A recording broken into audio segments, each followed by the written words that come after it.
Finally, mananatili na ulit dito sa Pilipinas si Bella Padilla makalipas sa mahigit 1 taong paninirahan ng solo sa London.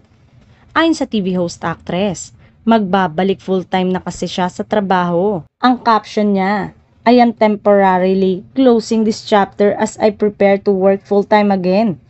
Kasunod niyan ay inalala niya kung ano-ano ang mga natutunan at naging realization niya nang tumira siya sa London.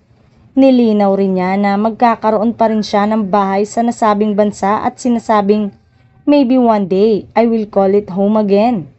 Natuwa naman ang mga madlang people na tila pahiwatig na ito na tatanggapin niya na ang offer ng Kapamilya Noontime Show na It's Showtime na maging regular host nito.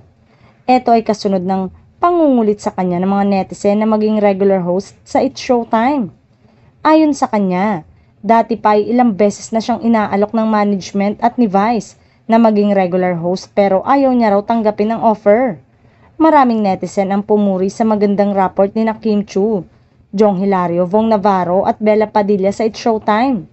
Kahit nga wala sina Vice Ganda at Ann Curtis ay kaya raw dalhin ng 4 ang Kapamilya Noontime Show.